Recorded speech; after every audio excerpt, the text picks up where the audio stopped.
지난 시간에 이어 오늘 본문에서도 예수님께서는 이제 곧 예수님께서 떠나신 후에, 즉 예수님께서 십자가에 죽으신 후에 예수님의 이름으로 오실 성령님에 대하여 자세하게 말씀하고 계십니다.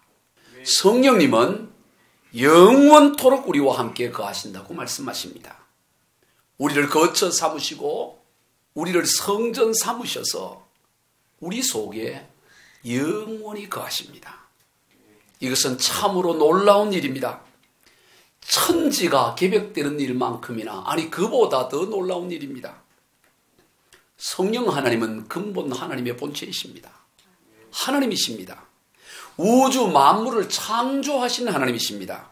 그런데 그 하나님께서 우리를 거처 삼으시고 성전 삼으셔서 우리와 함께하고 계시니 이 얼마나 놀랍고 또 영광스러운 일이겠습니까?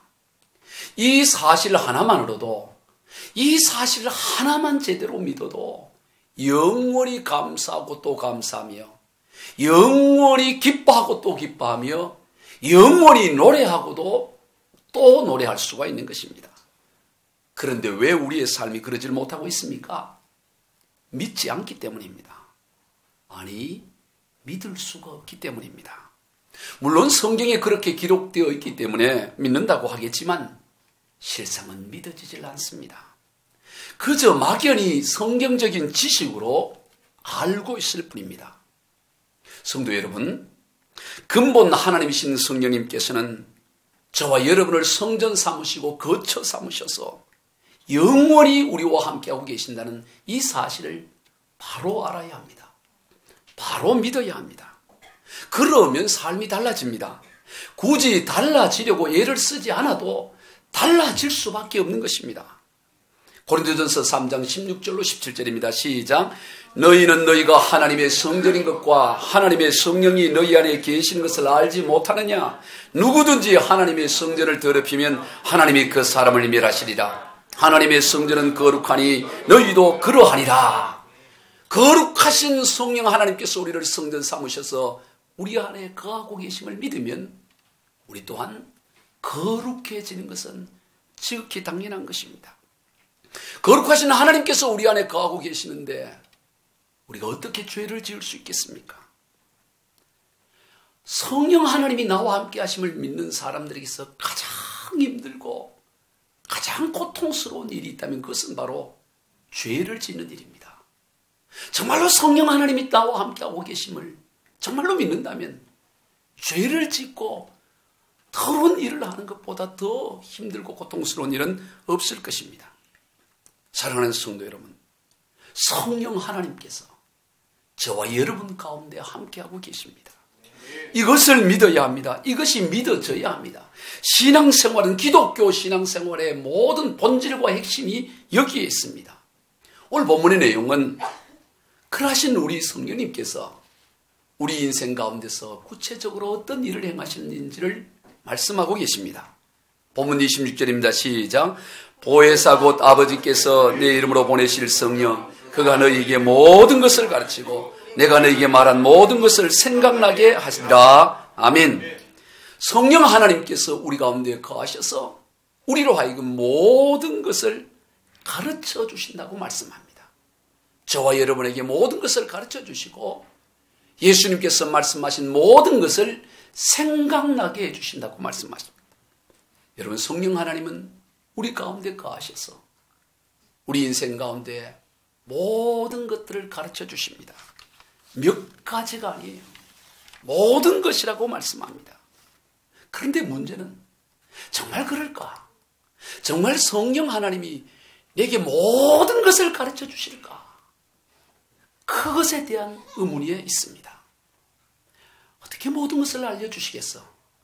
아니, 내 수준에 나는 그러할 만한 자격을 갖춘 사람이 아니야 하면서 아예 묻지도 않고 구하지도 않으니 성령 하나님의 인도함을 받지 못하고 그저 교회를 다니고 신앙생활을 해도 여전히 자기 수준의 삶만 살아가고 있는 거예요. 성령 하나님을 모시고 살면 성령 하나님 수준의 삶을 살아야 하는 것입니다. 그리스도인은 하나님 수준의 삶을 사는 사람입니다. 그런데 성령 하나님이 우리와 함께 하심도 제대로 믿지 않고 또 설령 그것은 믿는다 할지라도 그분이 내 인생에 관한 모든 것을 가르쳐 주신다는 사실에 대해서는 믿음이 없으니 구하지를 않으니 인도함을 받지를 못하는 것입니다. 성령 하나님은 우리에게 구하라고 말씀하십니다. 구해야 인도해 주시겠다고 말씀합니다. 누가복음 11장에서 주님께서는 구하라 그리하면 너에게 주실 것이요 찾으라 그러면 찾아낼 것이요 문을 두드리라 그리하면 너희에 열릴 것이니 구하는 이들마다 받을 것이요 찾는 이를 찾아낼 것이요 두드리면 열릴 것이다. 그렇게 하면서 찾고 두드리고 구하라고 말씀하시고 나서는 말씀하시기를 누가복음 11장 13절입니다. 시작. 너희가 악할지라도 좋은 것을 자식에게 줄 알거든 하물며 너희 하늘 아버지께서 구하는 자에게 성령을 주시지 않겠느냐 하시니라. 구하는 자에게 성령을 주시는 것입니다. 구하는 자에게 성령의 인도하심과 성령의 감동을 부어주시는 것입니다. 야고보서 1장 5절입니다. 시작. 너희 중에 누구든지 지혜가 부족하거든 모든 사람에게 후히 주시고 꾸짖지 아니하시는 하나님께 구하라. 그리하면 주시리라. 구하는 자에게 후히 주시겠다고, 구하면 주시겠다고 약속하고 있습니다. 하나님은 이 약속을 파기할 수가 없어요. 하나님의 말씀이기 때문에, 구하는 자에게 주신다고 하셨기 때문에 이 약속을 파괴해버리고 구하지 않는데도 주시는 하나님의 말씀을 뒤집는 일을 할 수가 없는 것입니다. 그러므로 저와 여러분은 우리와 함께 하시는 성령 하나님 앞에 우리의 크고 작은 문제를 구하고 또 기도함으로 말미암아 인도함을 받는 인생이 되어야 됩니다. 그런데 많은 인생들이 성령 하나님께서 함께 계심을 믿고 있음에도 불구하고 그분이 우리 인생을 인도하심에도 불구하고 그분의 인도함을 받지 못하고 그저 자기 수준에서 자기 판단에서 자기 경험과 자기 이성으로만 살아가는 종교 생활에 머물러 있는 안타까운 모습을 보게 됩니다. 성령님을 믿으시기 바랍니다. 성령의 인도하심을 받으시기 바랍니다. 오늘 우리가 성령 하나님 앞에 인도함을 구하고 나아갈 때 비로소 성령 하나님의 인도하심을 받는 인생이 되는 것입니다. 그런 데 있어서 성령님께서는 예수님께서 하신 모든 말씀들을 생각나게 하신다고 말씀하고 있습니다. 본문 26절을 다시 읽습니다. 시작. 보혜사 곧 아버지께서 내 이름으로 보내실 성령 그가 너희에게 모든 것을 가르치고 내가 너희에게 말한 모든 것을 생각나게 하리라. 모든 것을 가르쳐 주시는데 예수님께서 말씀하신 모든 것을 생각나게 하신다고 말씀하십니다. 여러분, 예수님께서 하신 모든 말씀이 뭘까요? 바로 성경 말씀입니다. 모든 성경은 다 예수님에 대한 기록입니다. 그래서 요한복음 5장 39절입니다. 시작. 너희가 성경에서 영생을 얻는 줄 생각하고 성경을 연구하거니와 이 성경이 내게 대하여 증언하는 것이니라. 성경은 예수님에 대하여 증언하고 있는 것입니다. 그래서 성령 하나님께서 우리의 인생을 인도하여 주시고 이끌어가 주실 때 성경 말씀을 기억나게 하고 깨닫게 하고 또 성경 말씀과 일치된 감동을 주셔서 오늘 우리로 하여금 나아갈 길을 나아가도록 하게 하시는 것입니다. 그러므로 우리는 성령 하나님의 인도하심에 민감하고 어떻게 성령께서 우리를 이끌어 가시는가 주의 말씀에 우리가 늘 민감한 삶을 살아가야 돼요.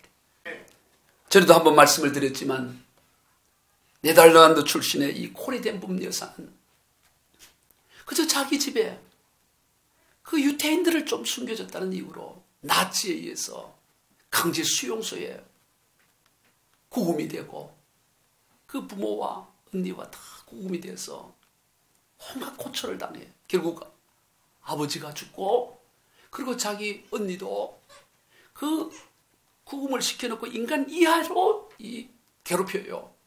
여자다 보니까 성적인 학대를 하고 그리고 결국 자기 언니도 죽어요.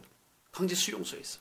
자기도 죽을 수밖에 없는 상황에 겨우 그 독일이 항복을 하면서 거기서 풀려나게 되는 거예요. 후사일생으로 살아났습니다. 너무나 가슴에 한이 있어요. 그럼에도 불구하고 그가 신학을 공부하고 복음 사역자가 됩니다. 그래서 복음을 전하며 나치의 그 악행을 그래도 우리가 용서해야 된다고 그런 용서의 복음을 전하는데 하루는 성경께서 감동을 주시는 거예요. 너 네덜란드에서 복음을 전하지 말고 독일로 가서 전해라는 거예요. 독일에 가서 독일 사람들 향해 복음을 전해라는 거예요. 정말 독일은 가고 싶지가 않는 거예요. 정말 하나님 다 어디라도 제가 가지만 독일만은 싫어요. 갈 수가 없어요. 좀 이해 좀 해주세요. 그런데도 성령께서는 아니야. 내가 그들을 위해서도 내가 십자가의 못을 박았다.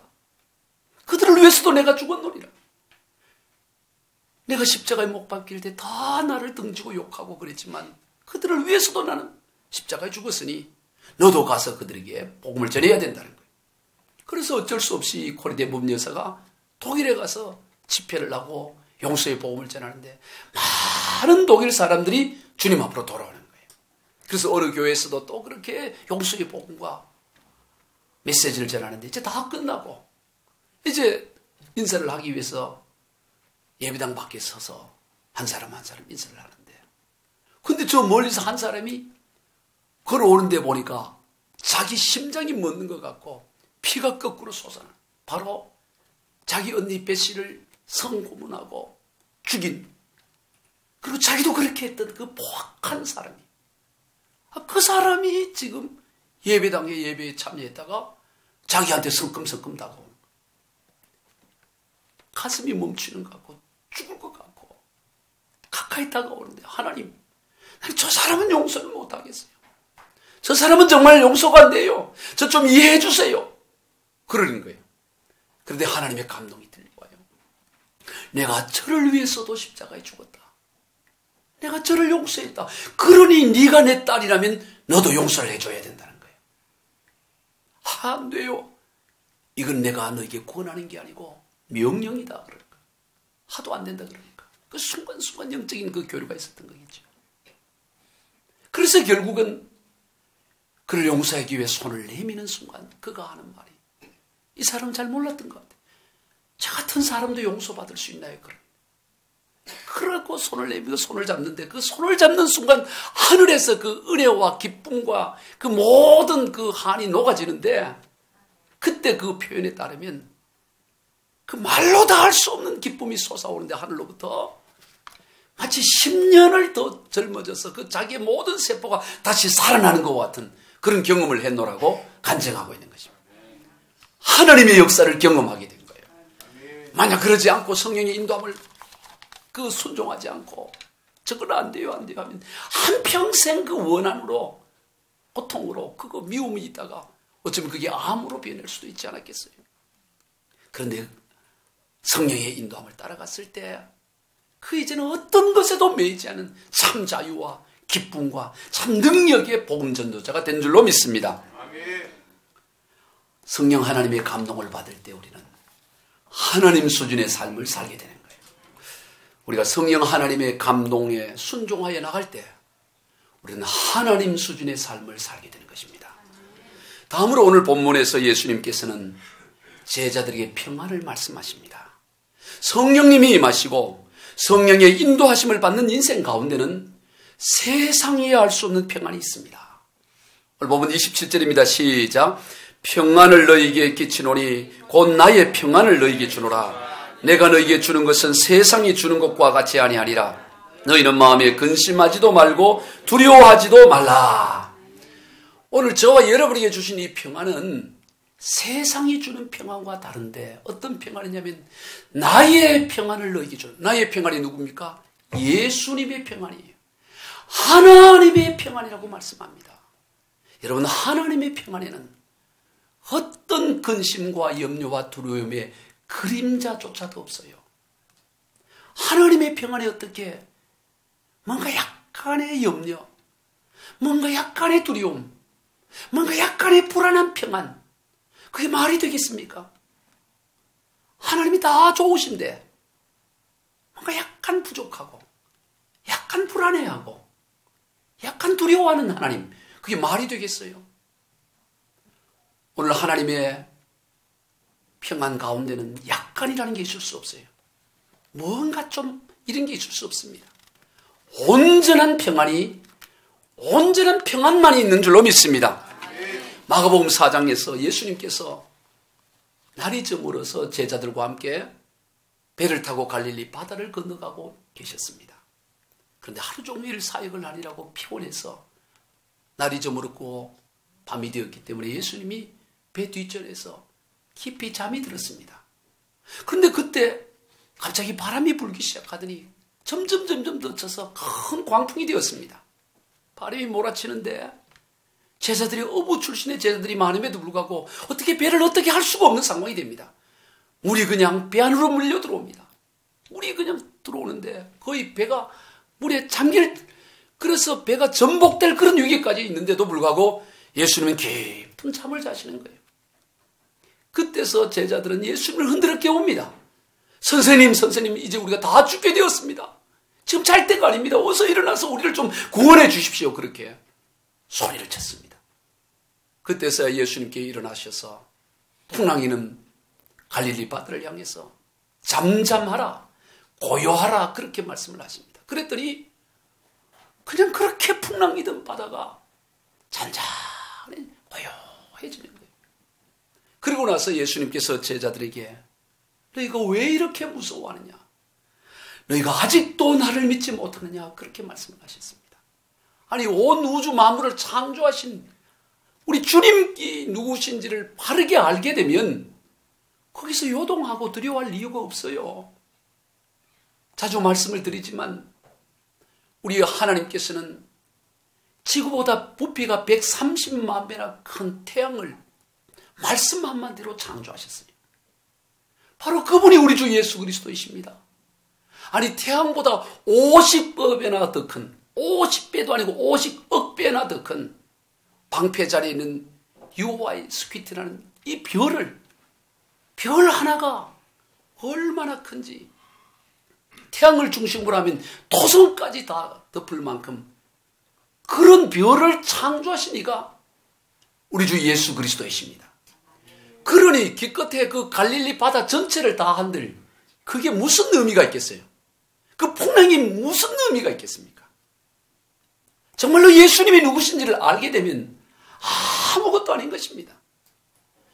여러분이 정말 예수님이 누구신지를 알면 저와 여러분 가운데 성전 삼고 계시는 예수 그리스도의 영 성령님이 어떤 분이신지를 바르게 알게 된다면 우리의 인생 가운데 그 어떠한 것도 문제될 것이 아무것도 없는 것입니다.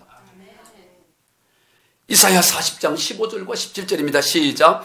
보라 그에게는 열방이 통이 한 방울 물과 같고 저울의 작은 티끌 같으며 섬들은 터오르는 먼지 같으니 그의 앞에는 모든 열방이 아무것도 아니라 그는 그들을 없는 것 같이 빈 것 같이 여기시느니라.